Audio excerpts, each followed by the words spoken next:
Model സ്കൂളിലെ head master വന്നിരുന്നു. അദ്ദേഹത്തിന് വലിയ നിർബന്ധം, സ്കൂൾ വാർഷികം ഉദ്ഘാടനം ചെയ്യാൻ സ്ഥലം സബ് ഇൻസ്പെക്ടർ തന്നെ വേണമെന്ന്. ഉദ്ഘാടനം ചെയ്യാനോ? ഞാനോ? എതിരഭിപ്രായം ഒന്നും പറയണ്ട. സ്ഥലത്തെ എസ് ഐയെ പറ്റി അത്ര നല്ല മതിപ്പാണെന്ന് വെച്ചോ. ദേ, ഞാൻ വാക്കുകൊടുത്ത് പോയി കേട്ടോ. ആ, സാർ വന്നാ മാത്രം പോരാ. മിസ്സസ് ശോഭന രവികുമാർ വന്ന് സമ്മാനദാനം നടത്തി തരികയും വേണം. അത് ശരി. അപ്പൊ നീയാണ് ഇതെല്ലാം തിരികെ കണ്ടു ചേച്ചി. ഞാൻ പറഞ്ഞില്ലേ, ഞാൻ പറയില്ല, ചേച്ചി പറയണമെന്ന്. എന്നിട്ടിപ്പം എന്ത് തീരുമാനിച്ചു? ചേട്ടൻ പോയാ നീ വാമല്ലോട്ട്. കൊച്ചിന് വരട്ടോന്ന് ചെയ്യല്ലേ?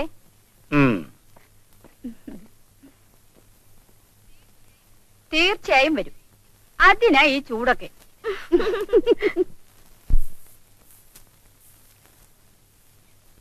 ഇന്ന് എന്റെ മുഖത്ത് സന്തോഷമുണ്ടോ?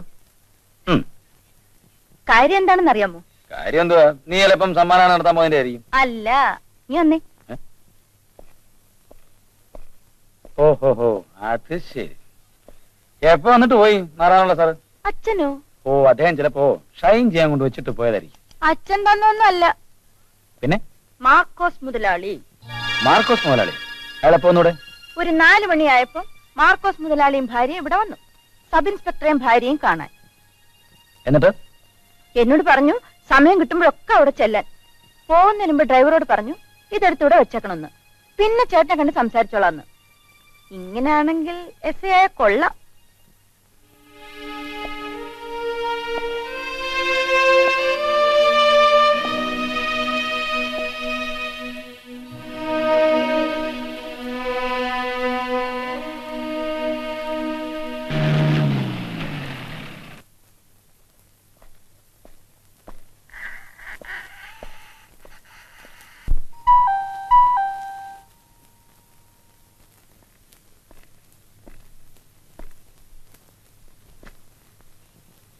ഹലോ, നമസ്കാരം.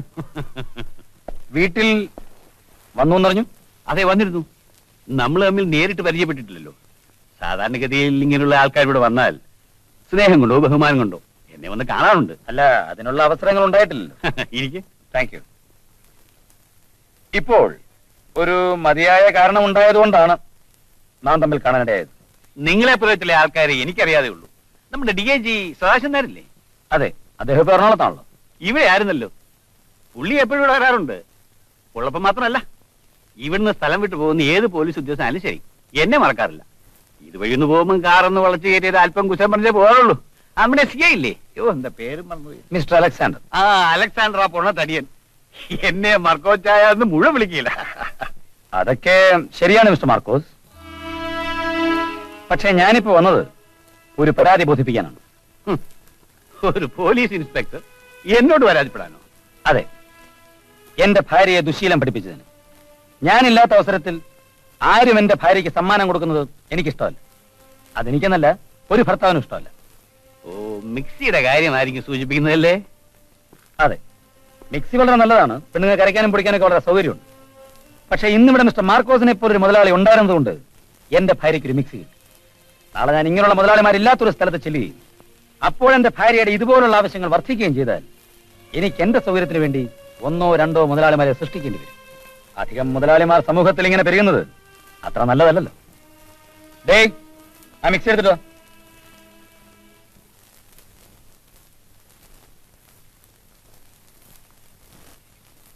തെറ്റിദ്ധരിക്കണ്ട, ഇവിടെ ഇഷ്ടം പോലെ മിക്സി ഉള്ളതാ. ഇവിടെ ഇഷ്ടം പോലെ മിക്സി ഉണ്ടെന്നുള്ളത് നിങ്ങളുടെ കാര്യം. ഇവിടേക്ക് ആവശ്യമില്ലാത്ത സാധനങ്ങൾ സൂക്ഷിക്കാനുള്ള ഗോഡൌണൊന്നും അല്ലല്ലോ എന്റെ വീട്. പിന്നെ എന്റെ തൊഴിൽപരമായ കാര്യങ്ങൾക്ക് ഈ നാട്ടിലെ നിങ്ങളെപ്പോലുള്ള വലിയ വലിയ ആൾക്കാരുടെ സഹകരണം എനിക്ക് ആവശ്യമാണ്. ഒരു സബ് ഇൻസ്പെക്ടറായി പോയതുകൊണ്ട് എന്നെ ഒറ്റപ്പെടുത്തി കളയരുത്. വരട്ടെ മിസ്റ്റർ മാർക്കോസ്.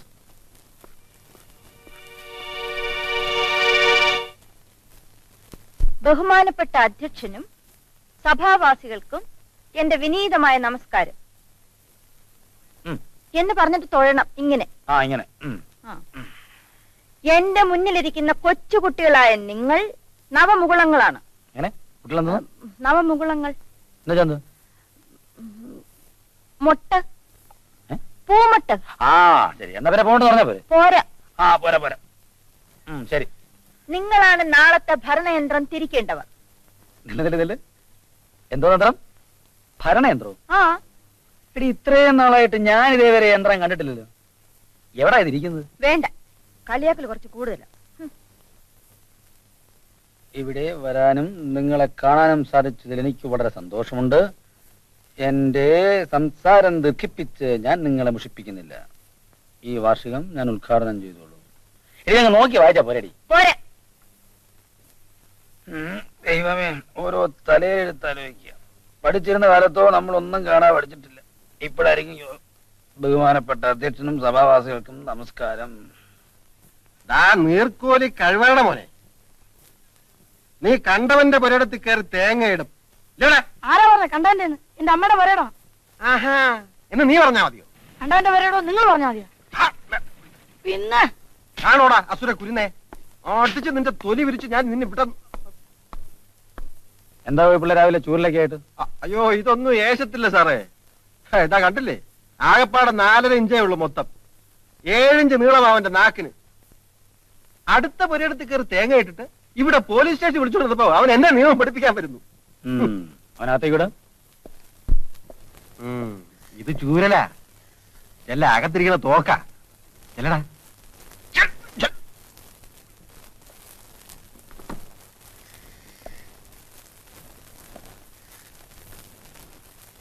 പറഞ്ഞാ ശരിയാണോടാ? ഇല്ല സാർ. നീ അടുത്ത പുരയിടത്തിൽ കയറി തേങ്ങയിട്ടോ? തേങ്ങയിട്ടു. അന്യന്റെ പുരയിടത്തിൽ കയറി തേങ്ങയിട്ട് കാശുണ്ടാക്കാൻ നിന്നെ ആരാ പഠിപ്പിച്ചത്? എന്റെ അമ്മയുടെ പറയണാണ് സാർ. അമ്മ കേളക്കി വെച്ചിരിക്കുക. അമ്മ പറയുന്നത് കോടതി വെച്ച് കാണാം. അതല്ലേടാ അതെന്റെ മര്യാദ. പക്ഷെ ഇന്നലെ എന്റെ അമ്മ പറഞ്ഞു അമ്മ മരിക്കുന്നതിൽ ഒറ്റ തേങ്ങ അവിടെ ഇടാൻ സമ്മതിക്കില്ലെന്ന്. അത് കേട്ട വേണ്ടി സങ്കടം വന്നു. ഞാൻ അവിടെ കയറി തേങ്ങ ഇട്ടു. ഇനിയും ചെയ്യൂടാ? ഇനി എനിക്ക് അവിടെ തേങ്ങ ഇടക്കുന്ന ആവശ്യമില്ലല്ലോ. എന്റെ അമ്മ തേങ്ങയുടെ ചമ്മന്തി അടിച്ച് കഴിച്ചല്ലോ. മേലാൽ ആവർത്തിക്കൂടാ?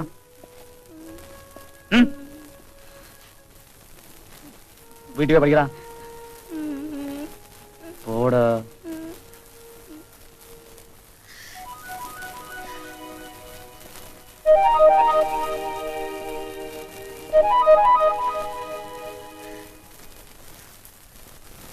സാറേ, ഞാൻ ഈ യൂണിഫോം കഴിച്ചു വച്ചേക്കട്ടോ. എന്താ പിള്ളേ, ഇന്ന് അത്ര കൃഷ്ണൻ തോന്നുന്നുണ്ടോ? അല്ല, ഇതിട്ടോണ്ട് സാറ് ഒന്നും അങ്ങോട്ട് ചെയ്യാനും സമ്മതിക്കില്ല. പിന്നെ തേങ്ങ മോഷ്ടിച്ചെന്നല്ലേ ഗോപിപ്പിള്ള കേട്ടുള്ളൂ? അത്രേ ഉള്ളൂ. എന്തിനാ മോഷ്ടിച്ചെന്നറിയാമോ? ഇല്ല. അന്വേഷിച്ചോ? അത് പിന്നെ നമ്മുടെ സെക്ഷൻ അല്ലല്ലോ. എല്ലാം നമ്മുടെ സെക്ഷനാ ഗോപിപ്പിള്ളേ. സാഹചര്യങ്ങൾ കൂടി കണക്കിലെടുത്തിട്ട് വേണം കുറ്റകൃത്യത്തിന്റെ ഗൗരവം നിശ്ചയിക്കാൻ. നമ്മളവനെ പിടിച്ച് 2 തല്ല് തല്ലിയാൽ അവൻ കരഞ്ഞെന്നിരിക്കും. പക്ഷെ ഇപ്പോഴും അവൻ കരഞ്ഞു. ഞാൻ തല്ലിയോണ്ടല്ല, അവൻ ചെയ്ത തെറ്റിന്റെ ഗൗരവം മനസ്സിലാക്കിയതുകൊണ്ട്. നാം ആ ഗൗരവം മനസ്സിലാക്കി കൊടുക്കണം. അതാണ് പോലീസ്. സാർ,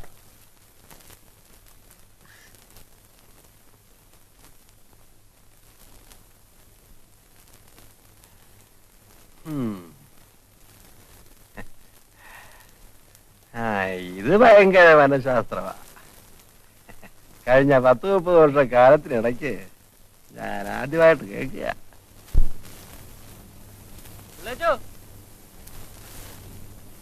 ഒന്നും ആയില്ലേ? അയ്യോ, ഞാൻ എപ്പോഴേ റെഡി. അകത്ത് നമ്മുടെ അന്തർജനം ഒരുങ്ങിക്കൊണ്ടിരിക്കുക. അതൊക്കെ അല്ലെങ്കിൽ തന്നെ അവിടെ മണിക്കൂർ 1.5. ഇന്ന് സ്പെഷ്യൽ പ്രോഗ്രാം അല്ലേ? കുഴപ്പമില്ലേ, 4 മണിക്കാ പ്രോഗ്രാം. ഞാൻ താ എത്തി മോളെ. തകർക്കണ ഡാൻസ് കേട്ടോ. ഇവരടുത്ത് 4:30 മണിക്ക് പോകാന്ന് പറഞ്ഞാൽ 4:30 മണിക്ക് എന്നെ എത്തണം. 4:45 പോകുന്ന പോലെ ഗമയാന്നിരുന്ന ആൾക്കാർ കാണും. എനിക്കത് ഇഷ്ടമല്ല. ഞാൻ ഒന്ന് ഒരുങ്ങട്ടെ. നീ അത്രയൊക്കെ ഒരുങ്ങിച്ചാൽ മതി. ഇങ്ങോട്ടേ വന്നേ.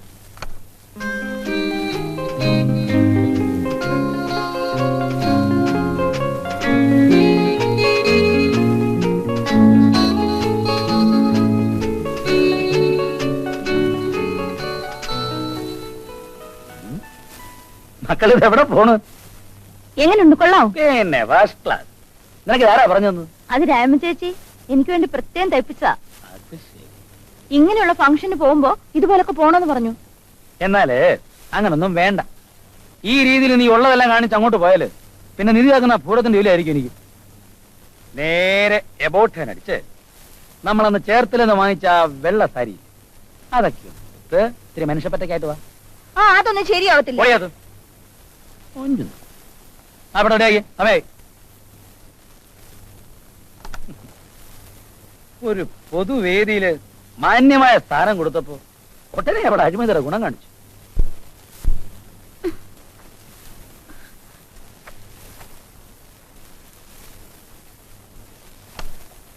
ഇങ്ങോട്ടൊന്ന് വന്നേ, ഈ സാരി കൊടുത്തിട്ട് ശരിയാവുന്നില്ല.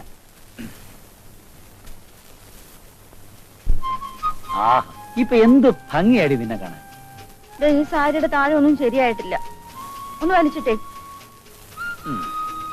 ഞാൻ വലിച്ചിടാം. മതിയോടി? പോരാ. മതിയോ? പോരാന്നേ. സ്ഥലം സബ് ഇൻസ്പെക്ടറായി ഇതൊക്കെ ചെയ്യുന്നത്. നിന്റെ ഒരു സമയം. കുഞ്ഞുങ്ങളെ, നിങ്ങൾ നിശബ്ദരായിരിക്കണം. അങ്ങനെ ഇത്തവണത്തെ നമ്മുടെ സ്കൂൾ വാർഷികത്തിന് മുഖ്യാതിഥിയായി സബ് ഇൻസ്പെക്ടർ ശ്രീ രവികുമാറിനെ കിട്ടിയത് ഏറ്റവും വലിയൊരു ഭാഗ്യമായി ഞാൻ കരുതുന്നു. നാട്ടിൽ ഇത്രയും പൊതുകാര്യ പ്രസക്തിയും ജനസമ്മതിയും നേടിയ ഒരു സബ് ഇൻസ്പെക്ടറെ സത്യം പറഞ്ഞാൽ എന്റെ ഓർമ്മയിൽ ഞാൻ ആദ്യമായി കാണുകയാണ്. ഞാൻ അദ്ദേഹത്തെ സ്വാഗതം ചെയ്യുന്നു. അതുപോലെ തന്നെ അദ്ദേഹത്തിന്റെ പത്നി, എന്റെ വാക്കുകൾ അതിരുകടന്നു പോകുന്നെങ്കിൽ ക്ഷമിക്കുക, സുന്ദരിയും സുശീലയുമായ ശ്രീമതി ശോഭന രവികുമാറാണ് നിങ്ങൾക്ക് സമ്മാനദാനം നിർവഹിക്കാൻ പോകുന്നത്. അവരെയും ഞാൻ നിങ്ങൾക്ക് വേണ്ടി സ്വാഗതം ചെയ്യുന്നു.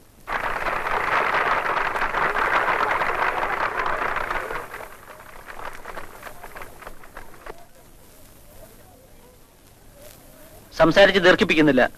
ഉദ്ഘാടനത്തിനായി ഞാൻ ശ്രീ രവികുമാറിനെ ക്ഷണിച്ചുകൊള്ളുന്നു. നാമകുളങ്ങളല്ലേ?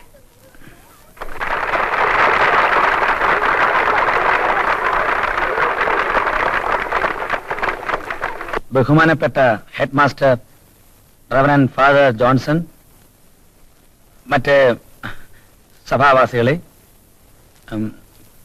കുഞ്ഞുങ്ങളെ, നിങ്ങൾക്കെല്ലാവർക്കും എൻ്റെ വിനീതമായ നമസ്കാരം. പിന്നെ ഇത് ഒരു അല്ല, ഈ നവമുകുളങ്ങൾ എന്ന് പറയുമ്പോൾ ഇതൊരു സ്കൂളാണ്.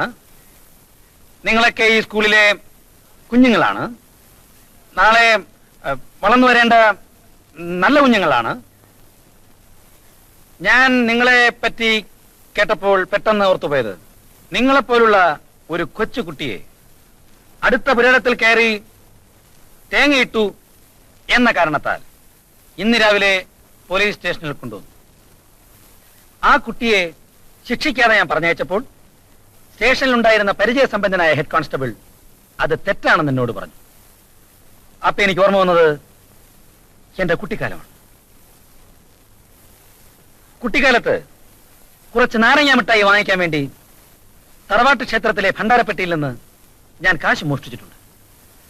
പക്ഷെ അന്നെന്റെ അമ്മാവൻ എന്നെ തല്ലാതെ ഞാൻ ചെയ്ത തെറ്റിന്റെ ഗൗരവത്തെപ്പറ്റി എന്നെ പറഞ്ഞു മനസ്സിലാക്കിയപ്പോൾ ഞാൻ കരഞ്ഞുപോയി. അന്ന് ഞാൻ അങ്ങനെ കരഞ്ഞതുകൊണ്ടാണ് ഇന്ന് എനിക്കൊരു ഇൻസ്പെക്ടർ ആകാൻ സാധിച്ചത്. അതുകൊണ്ട് നിങ്ങളെല്ലാം കുറ്റങ്ങൾ ചെയ്താലും, കുറ്റങ്ങൾ ചെയ്യുന്ന പ്രായമാണ്, അതെനിക്കറിയാം. ആ കുറ്റങ്ങളെ മനസ്സിലാക്കാനും പശ്ചാത്തപിക്കാനും നിങ്ങൾക്ക് സാധിക്കണം. അങ്ങനെ മനസ്സിലാക്കാൻ കഴിഞ്ഞാൽ നാളെ നിങ്ങൾ ഏറ്റവും നല്ല പൗരന്മാരായി തന്നെ വളർന്നു വരും. ഇത്രയും പറഞ്ഞുകൊണ്ട് ഞാൻ എന്റെ വാക്കുകൾ ഉപസംഹരിക്കുന്നു. അതോടൊപ്പം തന്നെ നിങ്ങളുടെ സ്കൂളിന്റെ ഈ വാർഷികം ഞാൻ സന്തോഷപൂർവ്വം ഉദ്ഘാടനം ചെയ്തു. ജയ്. ഇടേ, അവനെ എങ്ങനെ ഇറങ്ങിക്കൊണ്ട് വരാൻ പറ്റും? അവൻ ചെയ്തതാണെങ്കിൽ ശുദ്ധ പോക്കർത്തരം, കണ്ടതാണെങ്കിൽ 100,000 പേര്. നമുക്ക് വേണ്ടപ്പെട്ട ഒരു പാർട്ടി ആയതുകൊണ്ടാ ഞങ്ങൾ ഇത് പറയുന്നത്. പണ്ടാണെങ്കിൽ ആ ഗോപിപ്പിള്ള മാത്രം വിചാരിച്ചാൽ മതിയായിരുന്നു. ഇപ്പൊ ആ പുതിയ SI വന്നേ പിന്നെ ഗോപിപ്പിള്ള വിചാരിച്ചാൽ പോലും ഒന്നും നടക്കാതെയായി. അതെന്തോന്ന്? നമുക്ക് വേണ്ടപ്പെട്ട ഒരാളെ സ്റ്റേഷനിൽ ഇറക്കാൻ പറ്റില്ലെങ്കിൽ പിന്നെ എന്തോന്ന് യൂണിയൻ? അധികം സംസാരിക്കില്ലേ? ചില്ലറ വേണ്ട, ഒരു 20 രൂപ നോക്കട്ടെ, ഞാൻ വിചാരിച്ച ഇറക്കാൻ പറ്റുമെന്ന്. ഇത് നടക്കൂടി? ഓ, നടന്നാ പറയാ നടന്നെന്ന്. നമസ്കാരം ഗോപി അണ്ണ. നമസ്കാരം. നമസ്കാരം. പിന്നെ എന്തൊക്കെയുണ്ട് വിശേഷങ്ങൾ? ഓ, എന്തോന്ന് വിശേഷം എന്റെ യൂണിയൻ സാറേ. നമ്മുടെയൊക്കെ ഒരു ഗതികേടിനെ പറ്റി ആലോചിക്കായിരുന്നു. എന്തോന്ന് ഗതികേട്? പുതിയ യൂണിഫോം ഒക്കെ വരാൻ പോവല്ലയോ? വാ, പുതിയ യൂണിഫോം തന്നെ നമുക്ക് എന്തുവാ? നമ്മുടെയൊക്കെ ജോലി പിന്നെയും മറ്റേ തന്നെ അല്ലേ? നമ്മളെവിടെന്നെങ്കിലും ഏതെങ്കിലും കുറ്റം ചെയ്തവനെ പാട് വിട്ട് പിടിച്ച് ഇവിടെ കൊണ്ടുവന്ന് അകത്താക്കും. ഈ നാട്ടിൽ ജോലി ഇല്ലാത്ത കുറെ അലവലാതി കഴിവറടന്മാരുണ്ട് സാറേ. ഏതെങ്കിലും പാർട്ടിയുടെ പേരും കക്ഷത്തിടിക്കൊണ്ട് ഉടനെ ഒന്ന് ഇറക്കിക്കൊണ്ട് അങ്ങ് പോവും. പിന്നെ യൂണിഫോം ഏതായാലും എന്തോന്നാ, നിക്കറ് കളസമാവും, അത്ര തന്നെ. വലിയ ബുദ്ധിമുട്ടല്ലേ ഈ പണി? കൊള്ളാം, ആണോന്നോ? നാട്ടിൽ കുറ്റകൃത്യങ്ങളുടെ എണ്ണം കൂടുന്നതല്ലാതെ അതിനനുസരിച്ച് കുറ്റവാളികളുടെ എണ്ണം കൂടുന്നില്ലല്ലോ. അല്ല, യൂണിയൻ സാർ എന്താ ഇങ്ങോട്ട് ഇറങ്ങിയത്? നമ്മളെ കൊണ്ട് വല്ലതും സാധിക്കാനുണ്ടോ? എന്തോന്നാണ് ഈ പറയുന്നത്? ഞാനിതൊരു രൂപ സ്റ്റേഷനിൽ കയറി ഗോപിനെ കണ്ട് കുശലം അന്വേഷിക്കാന്ന് വിചാരിച്ചു.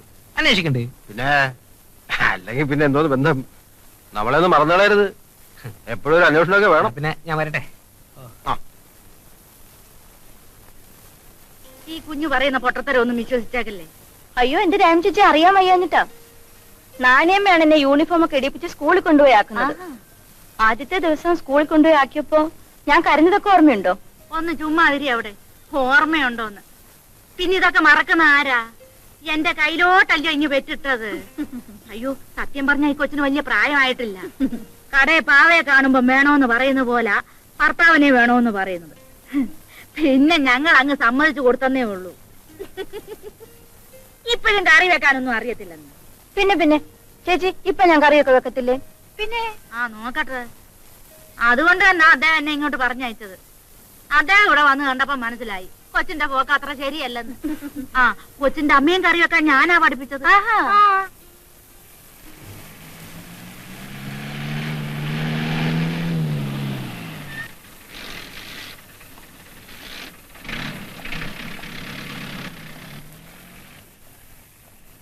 അല്ല, ഇതാര്? എപ്പ എത്തി? ഞാൻ 4 മണിക്കുള്ള ബസ്സിൽ കയറി ഇങ്ങ് പോന്നു. നാണിയമ്മയങ്ങ് തടിച്ചു കൊഴുത്തു പോയല്ലോ. ഓ, അവിടുത്തെ ചാപ്പാടായിരിക്കും. അത് കുഞ്ഞെന്നെ മനഃപൂർവ്വം ഇരുത്തിയതാ. അന്ന് കൊച്ചിച്ചിരി ക്ഷീണിച്ചു പോയെന്ന് പറഞ്ഞതിന് തിരിച്ചിങ്ങോട്ട് വെച്ചതാ. വേല അങ്ങ് കയ്യിലിരിക്കട്ടെ. റോജു, പരിചയപ്പെട്ടോ നമ്മുടെ മിസ്സസ് നാണിയമ്മേ? എന്നാ കുഞ്ഞ് നമുക്ക് അങ്ങോട്ട് പോവാം. ഞാനെല്ലാം ഒന്ന് പരിചയപ്പെടട്ടെ. ഞങ്ങൾ അങ്ങോട്ട് ചെല്ലട്ടെ. ഇനി എപ്പോഴും കാണാമല്ലോ. ഒരു വാതലിന്റെ വ്യത്യാസമല്ല ഉള്ളു. രാമു, ഒന്നോർത്താലേ 60 താണുള്ളപ്പോൾ ഒരു അമ്മയപ്പനെ കിട്ടി ഇയാടെ ഭാഗ്യം. പിന്നെ സംശയമുണ്ടോ? അതെന്താ അങ്ങനെ പറഞ്ഞേ? ജോലിക്ക് ആളെ ആവശ്യമുണ്ടെന്ന് അറിഞ്ഞ ഉടനെ ആളെ അയച്ചെന്നില്ലേ? ഞങ്ങൾ 1.5 വർഷക്കാലായിട്ട് ആളെ തേടുവല്ലയോ? പിന്നെ അയ്യോ, ഇത് അദ്ദേഹത്തിന്റെ സന്മനസ്സുകൊണ്ട് ഇങ്ങോട്ട് പറഞ്ഞാച്ചാണോ നിങ്ങളുടെ വിചാരം? അവിടെ നിന്ന് കെട്ടി ഇറങ്ങിയതല്ലേ? രാമേ, ഇതിനെ കൊണ്ട് ജോലി നടക്കാൻ പറ്റത്തില്ല. കംപ്ലീറ്റ് ആസ്മയുടെ കൂടല്ലയോ? ഇതുവരെ എനിക്ക് എന്റെ ഭാര്യയുടെ ദുർമുഖം കണ്ടാൽ മതിയായിരുന്നു. ഇനിയിപ്പോ ഈ പണ്ടാരത്തിനൂടെ കാണണം. തലയിലെടുത്ത് ഒരുമാതിരിയൊക്കെ സംസ്ഥാന ഭരണം ഒന്ന് ഒപ്പിച്ചെടുത്തതാ. അതിനിടയ്ക്ക് കേന്ദ്രത്തിൽ നാളെ അയച്ചിരിക്കുക തകടം മറിക്കാം. അല്ല കുഞ്ഞ്, ഗ്യാസ് ഇല്ലയോ? എന്താ പറഞ്ഞേ? ഗ്യാസ്, ഈ കത്തണ ഗ്യാസ്. അയ്യോ, അതൊന്നും ചേട്ടന് ഇഷ്ടമല്ല. അടുപ്പിൽ തന്നെ ആഹാരം വെക്കണം, തീ ഊതി തന്നെ കത്തിക്കണമെന്നാ ചേട്ടന്റെ നിയമം. അതൊക്കെ പോലീസ് മുറ കൊണ്ട് പറയുന്നതാ. ഇപ്പൊ ഏത് പെണ്ണുങ്ങൾക്ക് തീ ഊതി കത്തിക്കാൻ അറിയാവുന്നത്? ഈ പുകയൊക്കെ കൊണ്ട് ജോലി ചെയ്യാൻ പറ്റുമോ? അല്ല കുഞ്ഞ്, നിങ്ങൾ എങ്ങനെയാ കറി വെക്കണേ? ഞാൻ വെക്കും. മിച്ചി ഇല്ലയോ? എന്താ മിച്ചിയെ, ഈ അരയ്ക്കുന്ന മിച്ചി. ഇവിടെ മിച്ചി ഇല്ല. ഞങ്ങള് ഇങ്ങനെ മിച്ചുന്നത്. അങ്ങനെ മിച്ചിയെങ്കിലേ ഞങ്ങളുടെ കറിക്ക് ഒരു സ്വാദുള്ളൂ.